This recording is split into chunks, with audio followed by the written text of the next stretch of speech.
tidak menghargai, bahkan July 20. bahkan meremehkan akan rumah. Is it okay? Oke, waduh gimana nih ya? Nanti aja ya. Oke, nanti aja, nggak apa-apa ya, supaya saya bisa selesaikan dulu ya, bahwa mereka tidak menghargai rumah. Banyak keluarga tidak menghargai, mereka tidak menghargai, bahkan mereka meremehkan perspektif daripada Allah, pandangan daripada Allah terhadap rumah tangga.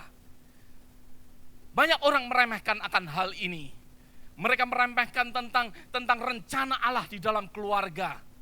Tujuan hari ini, saya ingin membawa setiap daripada kita untuk kita menyoroti pentingnya rumah tangga dan keluarga. Maka dari itu saya percaya nanti kalau kita bersama-sama menyorotinya, kita akan mengalami akan abundant life di dalam setiap keluarga kita. Banyak orang menggantikan peranan rumah, peranan rumah digantikan dengan gereja. Yang semestinya Tuhan mempunyai suatu rencana kepada rumah. Sebelum Tuhan menciptakan akan gereja, Tuhan lebih dulu menciptakan akan rumah tangga. Ada amin. Berarti ada sesuatu yang penting. Sebelum Tuhan menciptakan semuanya, Tuhan menciptakan akan keluarga, menciptakan akan Adam dan Hawa, ada di dalam suatu institusi keluarga, di mana keluarga adalah sesuatu yang penting. Tetapi banyak orang pada saat ini menggantikan peranan keluarga, peranan rumah tangga, peranan rumah digantikan dengan gereja. Maka dari itu mungkin doa hanya ada kalau di gereja. Di rumah-rumah tidak terjadi suatu mezbah doa. Digantikan doa hanya berada di gereja. Pengajaran akan firman Tuhan yang harus terjadi di rumah tangga dilakukan di mana? Dipindahkan di gereja. Sesuatu yang terjadi pada saat ini, kerohanian, apapun juga aktivitas hanya ada di gereja. Tapi sebenarnya rumah tangga, rumah adalah merupakan sesuatu tempat yang penting di mana Tuhan mau ada di tempat itu. Bukan hanya di tempat ini, saudara. Jangan kita menyerahkan anak-anak kita berada di mana? Di gereja IFGF, di Sunday School, that's it. Tuhan mau bekerja di dalam setiap rumah tangga kita. Tuhan mau untuk setiap daripada kita mengerti bagaimana Tuhan mempunyai rencana untuk rumah ataupun rumah tangga saudara.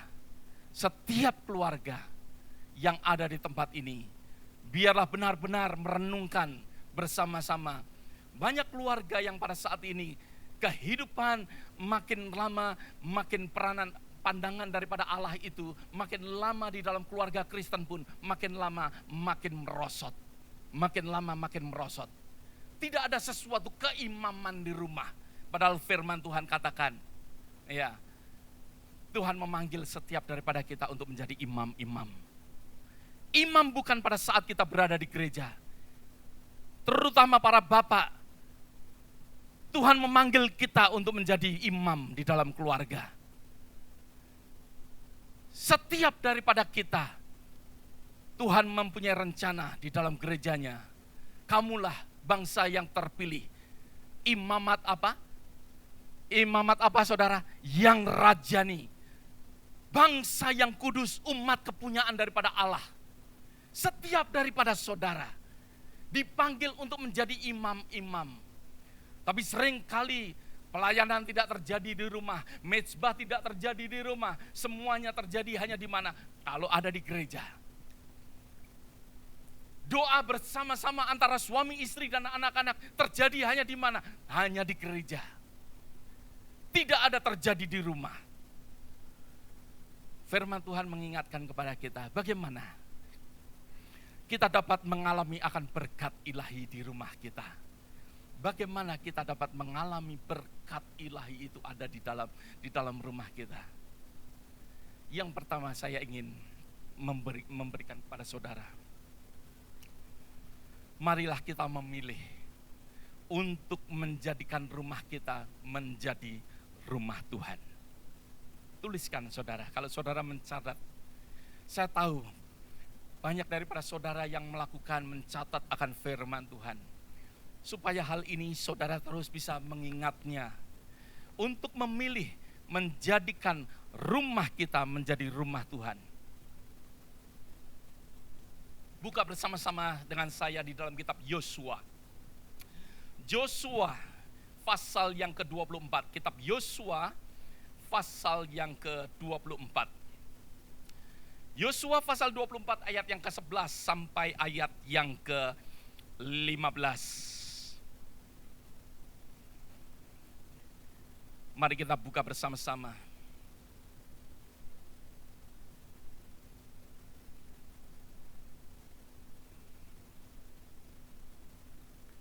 Haleluya. Dikatakan di dalam ayat yang ke-11. Saudara sudah mendapatkan? Sudah, katakan amin. Kalau belum saya tunggu. Amin. Oke, ayat yang ke-11. Setelah kamu menyeberangi sungai Yordan dan sampai ke Yeriko, berperanglah melawan kamu warga-warga kota Yeriko. Orang Amori, orang Feris, orang Kanaan, orang Het, orang Gergasi, orang Hewi, orang Yebus, tetapi mereka itu kuserahkan ke dalam tanganmu. Ayat yang ke-12. Kemudian aku melepaskan tabuhan mendahului kamu, dan binatang-binatang ini menghalau mereka dari depanmu. Seperti kedua raja orang Amori itu, sesungguhnya bukan oleh pedangmu dan bukan pula oleh panahmu. Ayat yang ke-13. Demikianlah kuberikan kepadamu negeri yang kamu peroleh tanpa bersusah-susah, dan kota-kota yang tidak kamu dirikan, tetapi kamulah yang diam di dalamnya. Juga kebun-kebun anggur, kebun-kebun zaitun yang tidak kamu tanami, kamulah yang memakan hasilnya. Saudara bisa membayangkan suatu abundant blessing di sini. Ayat yang ke-14. Oleh sebab itu takutlah akan Tuhan dan beribadahlah kepadanya dengan tulus, ikhlas dan setia. Jauhkanlah Allah daripadanya. Allah huruf kecil ya. Jauhkanlah Allah huruf kecil yang kepadanya nenek moyangmu telah beribadah di seberang sungai Efrat dan di Mesir, dan beribadahlah kepada Tuhan. Ayat yang ke-15. Tetapi jikalau kamu anggap tidak baik untuk beribadah kepada Tuhan, pilihlah pada hari ini kepada siapa kamu akan beribadah.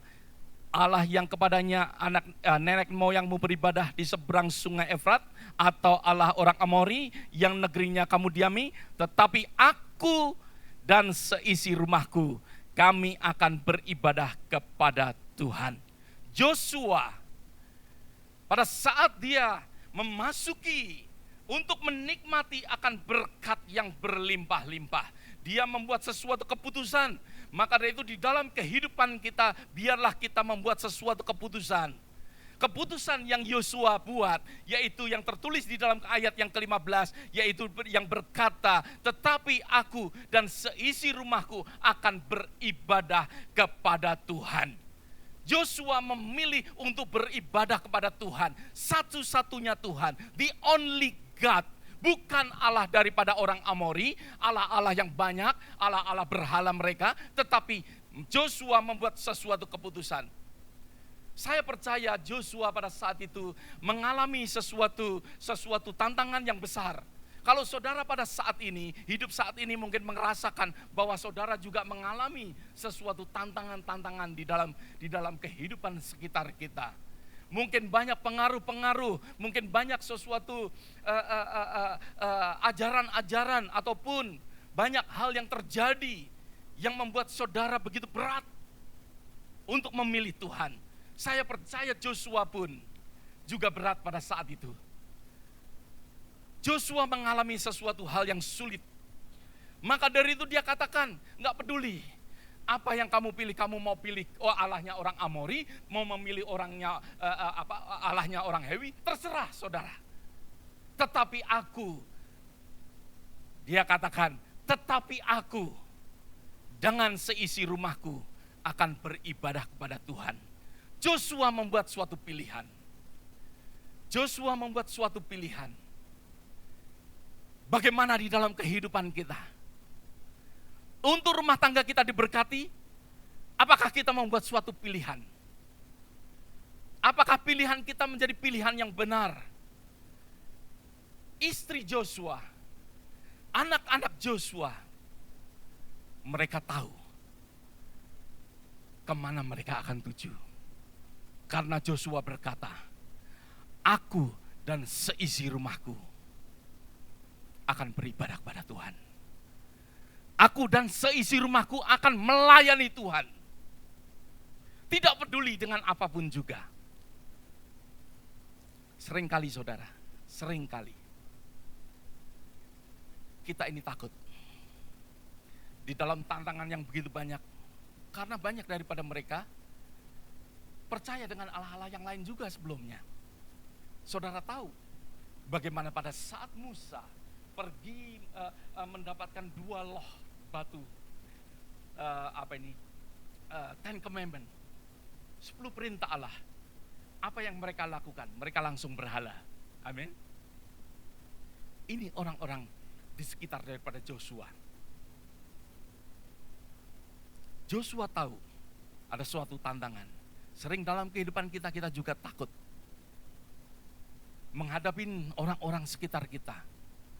Nanti bagaimana dengan keluarga kita? Maksudnya keluarga kita, maksudnya om, tante, ya, dan lain, mungkin kakak dan lain sebagainya. Bagaimana nanti memandang kita? Tapi Joshua katakan, no, aku dan seisi rumahku akan beribadah kepada Tuhan. Sesuatu pilihan yang Joshua pilih.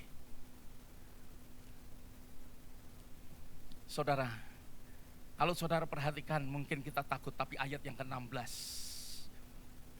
I'm glad ayat ini dituliskan. Dikatakan, lalu bangsa itu menjawab, jauhlah daripada kami meninggalkan Tuhan untuk beribadah kepada Allah lain. Saudara bisa tahu ayat ini? Ayat ini menunjukkan bahwa pada saat we stand for the truth, pada saat kita membuat keputusan, ternyata tidak hanya keluarga kita saja, tetapi bangsa. Tetapi bangsa juga ikut berubah dengan keputusan saudara dan saya.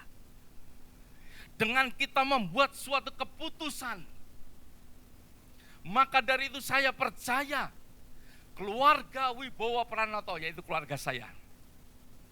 Pada saat saya membuat keputusan, pada saat saya berumur 19 tahun saya bertobat. Saya membuat keputusan untuk ikut Tuhan dengan sungguh-sungguh. Keluarga saya tahu bagaimana kehidupan saya. Tetapi pada saat saya membuat keputusan, habis itu adik saya, and then seluruh adik-adik saya yang lain. Kita 14 bersaudara. Adik saya ada 6 orang. Meninggal 1, tinggal 5. Mereka semua terima Tuhan, mengikutin saya. Habis itu mami saya, padahal mami saya selalu menyembah Allah yang lain sebelumnya. Tetapi dengan membuat suatu keputusan, memilih akan mengikut Allah, maka dari itu keluarga mulai diberkatin. Sekeluarga diberkatin.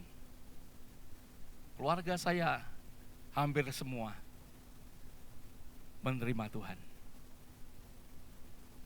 Maka dari itu saudara, di dalam kehidupan kita, apa yang saudara akan pilih? Apakah saudara akan menjadikan rumah saudara menjadi rumah daripada Allah, daripada Tuhan? Di dalam kitab Kejadian ayat yang ke-35, mari kita buka sama-sama. Di dalam kitab Kejadian, Yakub juga mempunyai sesuatu keputusan yang sama. Kejadian pasal yang ke-35,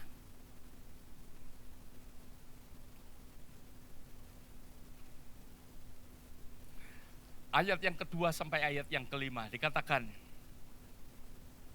lalu berkatalah Yakub kepada seisi rumahnya dan kepada semua orang yang bersama-sama dengan dia, jauhkanlah dewa-dewa asing yang ada di tengah-tengah kamu. Yakub berkata di situ kepada seisi rumahnya. Saya percaya tidak hanya anak-anaknya, tetapi rumah daripada Yakub pada saat itu banyak sekali, mungkin saudara-saudaranya, banyak sekali pembantunya, ya, banyak sekali orang-orang yang mengikut dia pada saat itu. Dia katakan dalam ayat yang kedua, Yakub kepada seisi rumahnya, kepada semua orang yang bersama-sama dengan dia, jauhkanlah dewa-dewa asing yang ada di tengah-tengah kamu, tahirkanlah kamu dan tukarlah pakaianmu. Marilah kita bersiap dan pergi ke Betel. Aku akan membuat mezbah di situ bagi Allah yang telah menjawab aku pada masa kesesakanku dan yang telah menyertai aku di jalan yang kutempuh. Ayat yang keempat. Mereka menyerahkan kepada Yakub segala dewa asing yang dipunyainya mereka dan anting-anting yang ada pada telinga mereka. Lalu Yakub menanam di bawah pohon yang besar dekat Sikem. Ayat yang kelima, sesudah itu berangkatlah mereka dan kedahsyatan dari Allah meliputi kota sekeliling mereka sehingga anak-anak Yakub tidak dikejar. Yakub mengalami sesuatu pembebasan.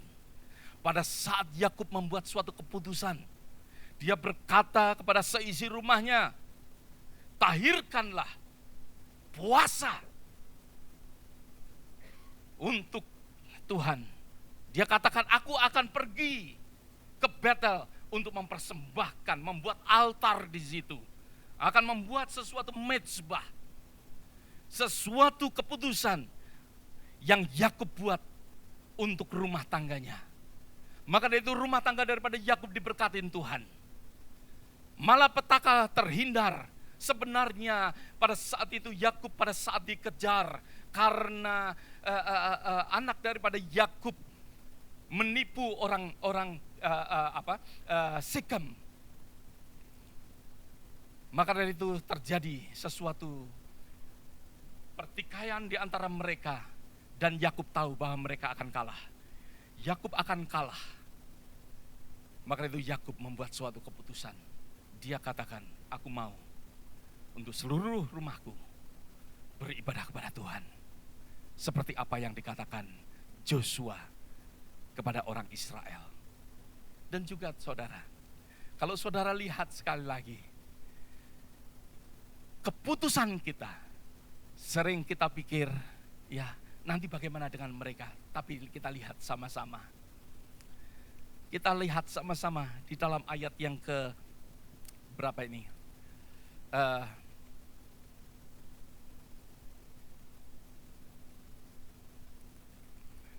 Ayat yang ke-6. Lalu sampailah Yakub ke Luz dan di tanah Kanaan, yaitu Betel. Ia semua orang yang bersama-sama dengan dia. Dirikannya mezbah di situ, dinamainya tempat itu Betel, El Betel, karena Allah telah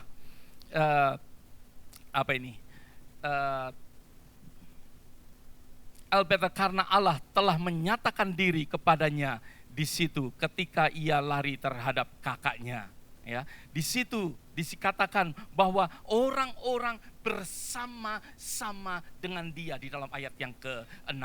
Mereka bersama-sama pergi kemana? Ke El Betel. Di mana Yakub membuat keputusan untuk mendirikan akan mezbah. Dan ternyata orang-orang mengikuti Yakub. Seringkali di dalam kehidupan kita mungkin kita takut mereka akan mengikut kita atau tidak. Tetapi keputusan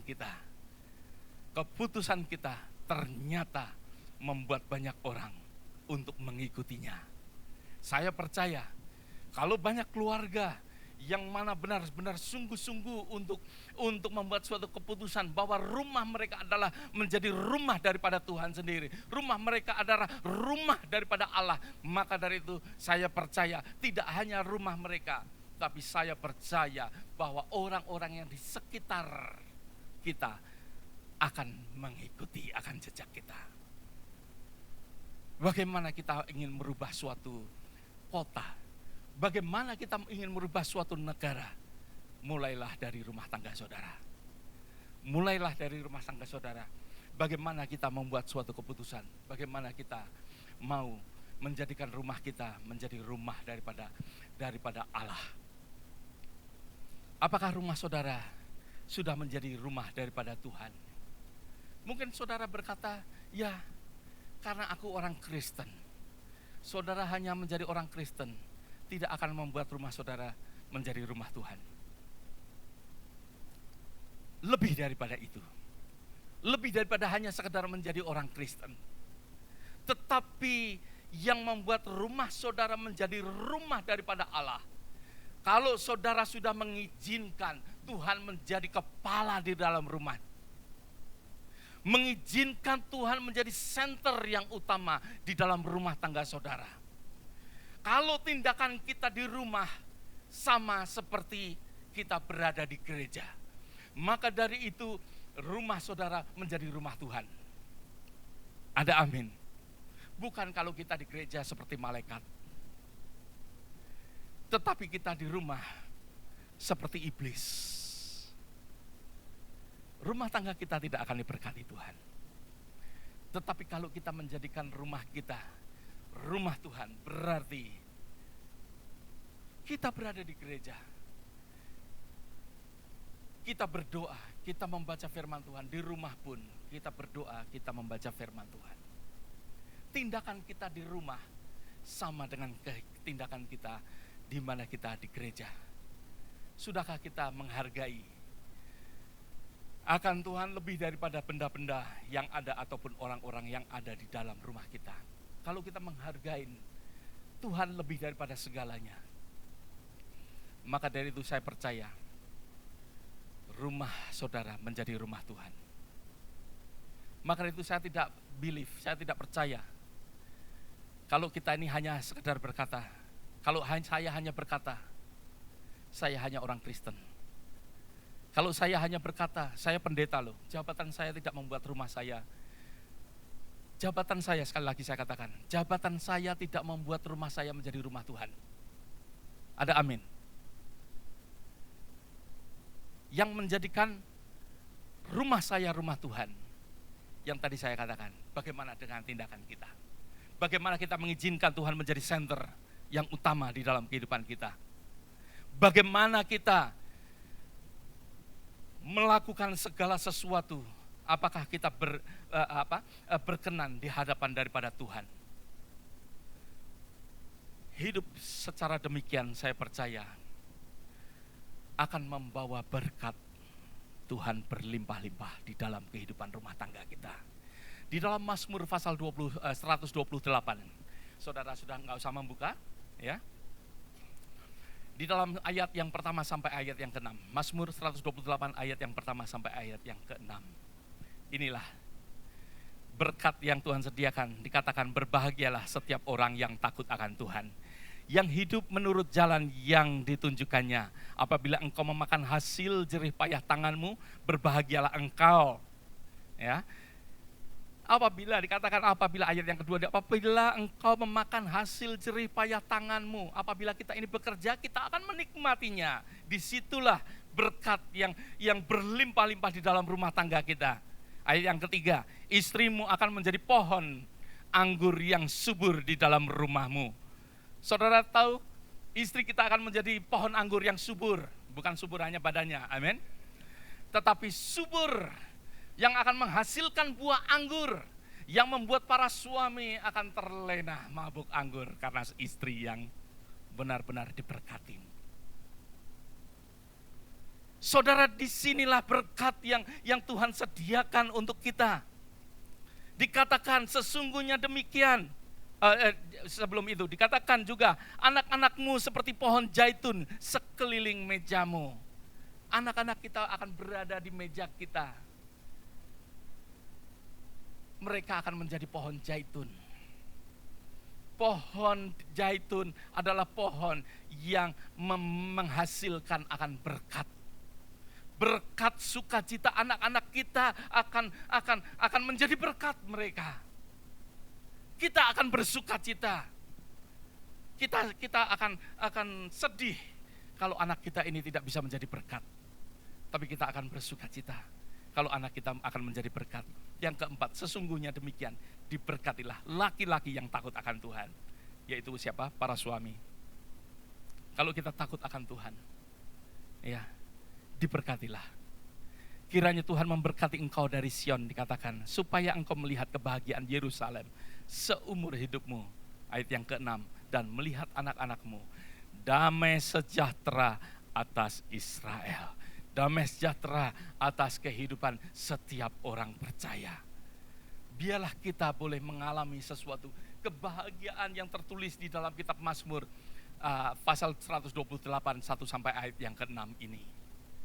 Biarlah kehidupan kita mengalami sesuatu kehidupan di mana pada saat kita membuat suatu keputusan bahwa rumah kita akan menjadi rumah daripada Tuhan, maka dari itu kita akan diberkati.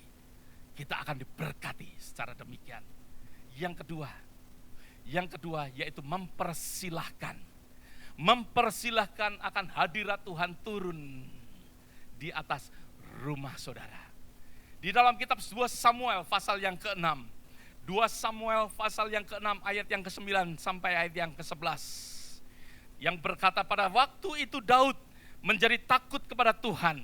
Lalu katanya, bagaimana tabut Tuhan itu dapat sampai kepadaku, ayat yang ke-10. Sebab itu Daud tidak mau memindahkan tabut Tuhan itu ke tempatnya, ke kota Daud. Tetapi Daud menyimpang dan membawanya ke rumah Obed-Edom, orang Gad, 3 bulan lamanya. Ya, 3 bulan lamanya. Suatu perkataan yang sangat baik, nanti kita akan belajar bersama-sama. 3 bulan lamanya tabut Tuhan itu tinggal di rumah Obed-Edom, orang Gad itu. Dan Tuhan memberkati Obed-Edom dan seisi rumahnya.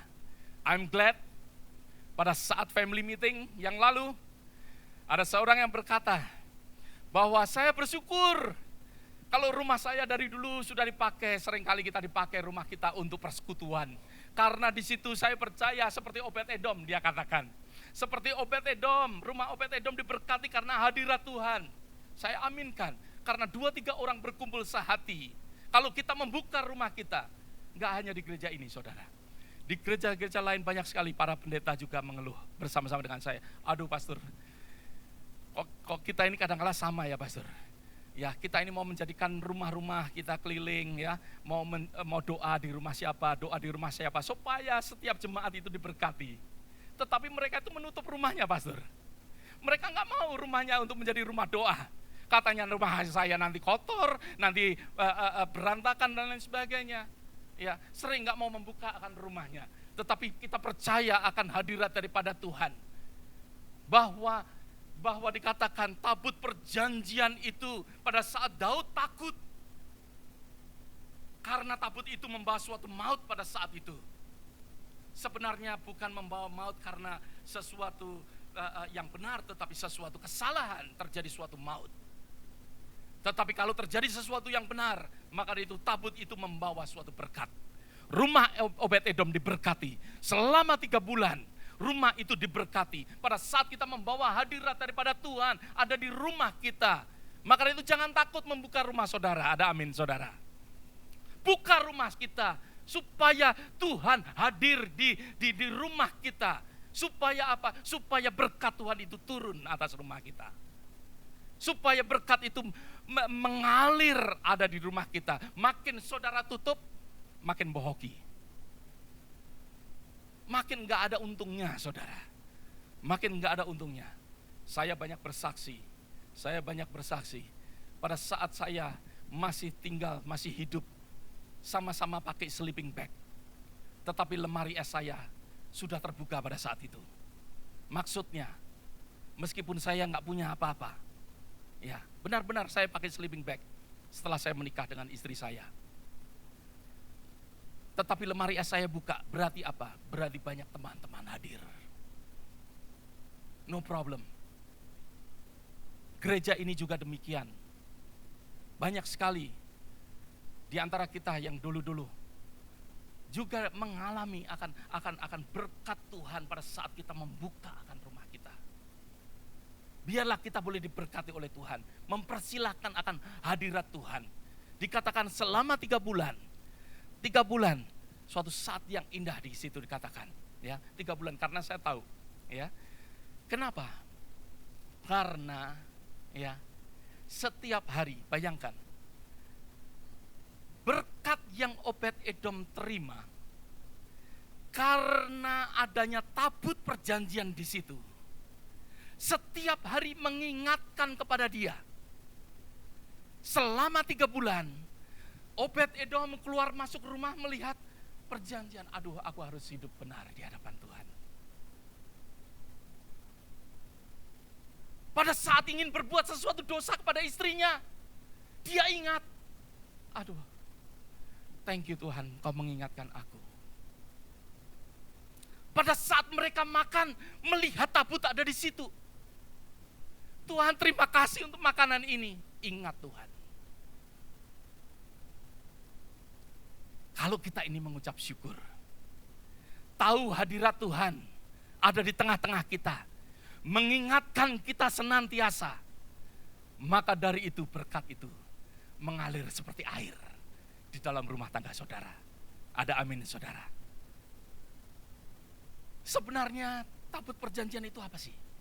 Kotak yang besarnya sekitar 4 feet, lebarnya sekitar 2,5 feet, tingginya sekitar 2,5 feet. Suatu kotak yang berada di rumah Obed-Edom. Di situ Obed-Edom sekeluarga melihat hadirat Tuhan. Dia selalu worship Tuhan. Saya percaya kalau saya gambarkan saat ini, kadangkala kita perlu untuk kita boleh ingat. Maka itu Bible saudara jangan tinggal di mobil. Kalau Bible saudara berada di living room, Bible ini bisa mengingatkan saudara, ada amin, akan keberadaan daripada Tuhan. Tapi saya masih melihat, saya pernah numpang mobil. Waduh, ini anak pergi nyetir bisa bawa Bible nih. Luar biasa, ternyata Bible-nya gak keluar dari mobil. Ya, berarti di rumah gak pernah baca Bible. Pantas kalau di rumah gak pernah ingat Tuhan. Halo. Sesuatu yang perlu untuk kita boleh ingat. Saya percaya di dalam kehidupan kita banyak sekali kotak-kotak yang demikian, ya, yang saya tadi gambarkan. Banyak kotak di rumah tangga saudara, banyak kotak di rumah tangga saya. Sering kotak-kotak itu menjadi perhatian kita. Sering kotak itu menjadi fokus utama kita. Berjam-jam kita habis di situ. Seringkali justru kita menghabiskan waktu kita melupakan istri, melupakan anak. Kita terus menghadapin kotak TV maksudnya. Bukan tabernakel, bukan apa? Kotak The Ark of Covenant. Bukan kotak tabut perjanjian. Tapi kotak TV, kotak komputer, ya, yang kita sering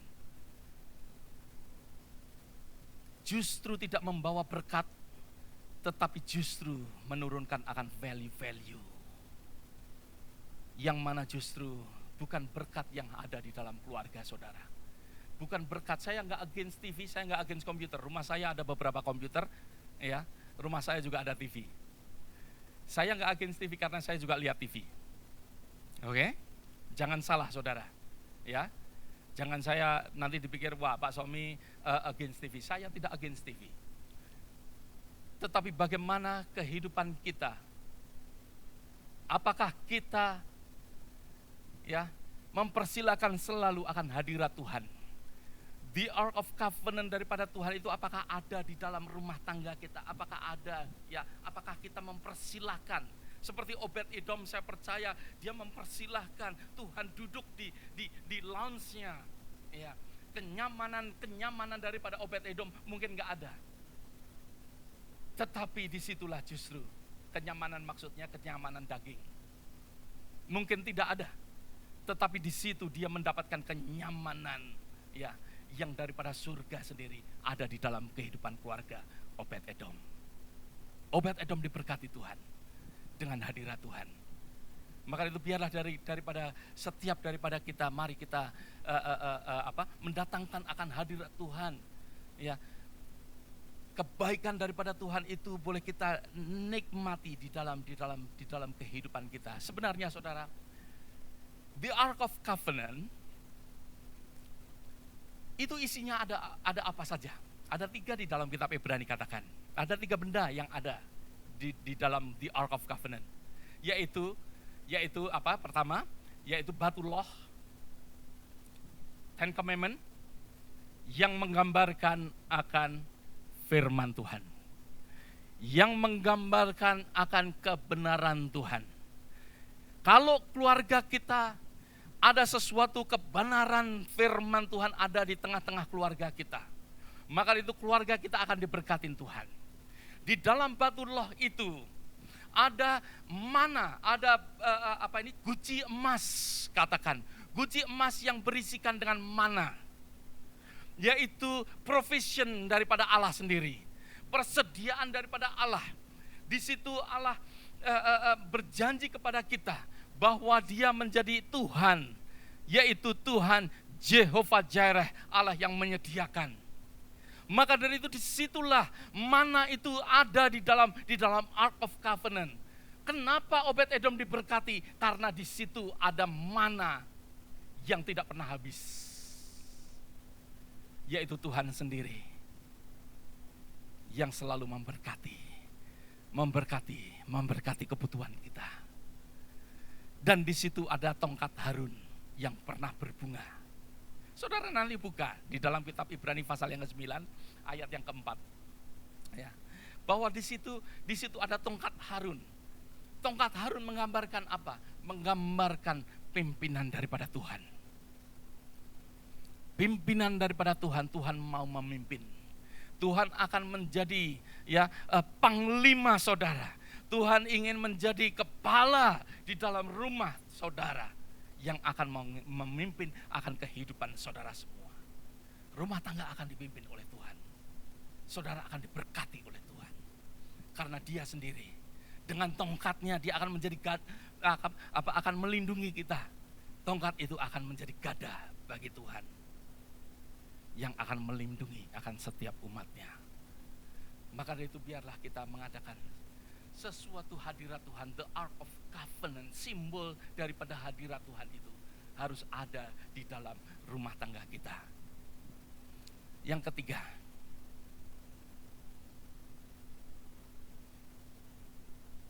sebelum kita masuk yang ketiga, saya hanya ingin tadi yang saya katakan,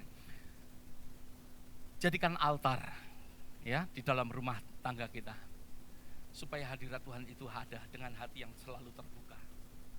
Sebagaimana Yakub tadi kita baca di dalam kitab Kejadian pasal yang ke-35, bahwa Yakub membangun suatu mezbah. Jadikan mezbah di tengah-tengah keluarga saudara. Undang hadirat Tuhan untuk selalu hadir untuk rumah tangga kita. Yang ketiga, membangun tabut keselamatan di rumah kita.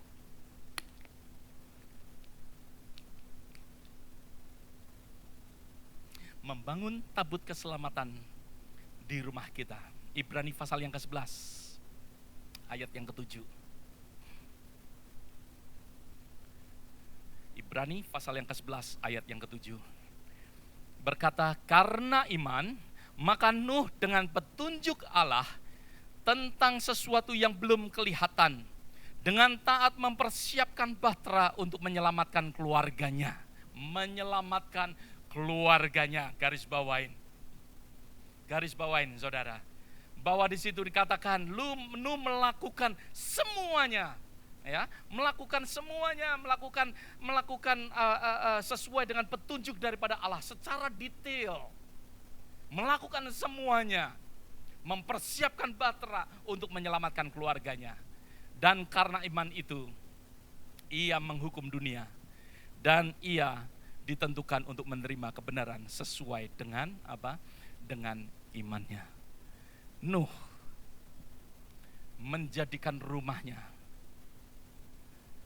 Rumah tangga kita adalah bahtera yang seperti Nuh buat.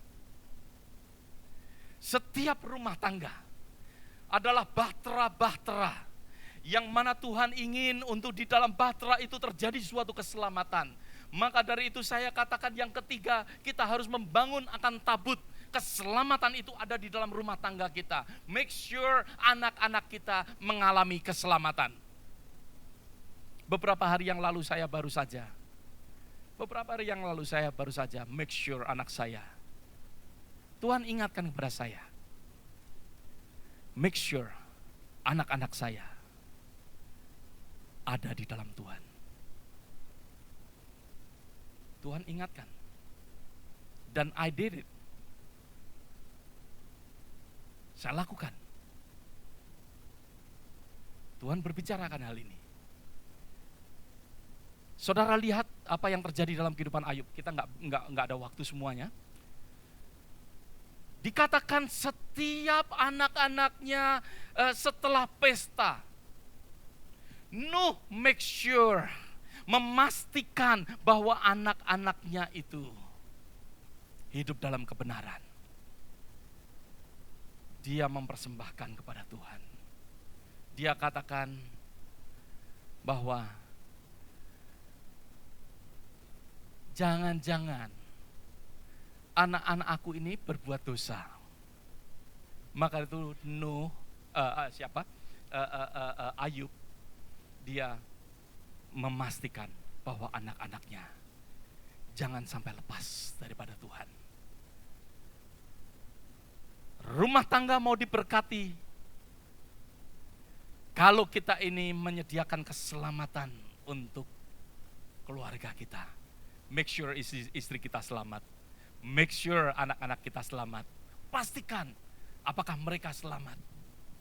Yakinkan mereka. Anak-anak kita akan membuat suatu pilihan someday. Tetapi kita juga bisa mengarahkan untuk mereka memilih yang benar. Suatu saat anak-anak kita akan meninggalkan akan rumah kita. Meninggalkan berarti mereka akan membentuk rumah tangga yang baru. Someday mereka akan membangun rumah tangga yang baru. Tapi doa daripada saya, doa daripada kita, biarlah pada saat mereka membentuk rumah tangga yang baru, mereka juga berkata, as for me and my house, I will serve the Lord. Buat apa saudara?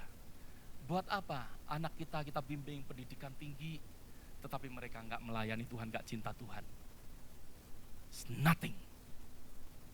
Nothing.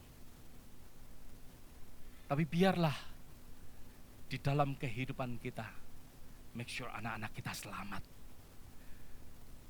Dengan bimbingan kita, dengan ajaran kita. Nuh, katakan, bukan dengan kekuatan dia.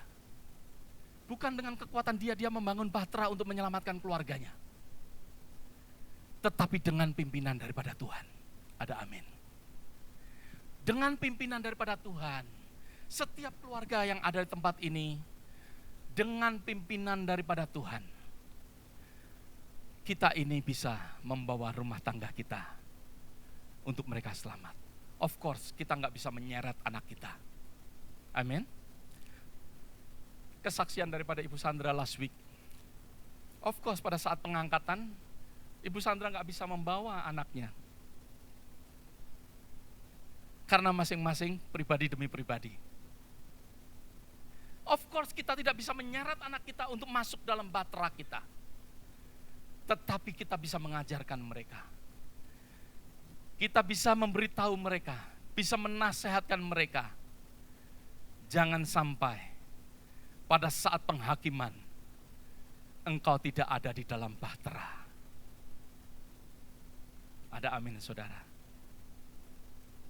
Tugas daripada kita membawa mereka, membangun tabut keselamatan itu ada di dalam rumah tangga kita. Saya percaya banyak orang dulu pada saat saya mengatakan, kamu berapa bersaudara? Saya katakan 14. Wah, banyak anak, banyak hoki. Dia katakan. Saya katakan benar kalau semuanya dalam Tuhan. Saya percaya kalau semuanya dalam Tuhan, banyak anak banyak hoki. Tapi kalau semuanya nggak di dalam Tuhan, anak banyak neraka, saudara.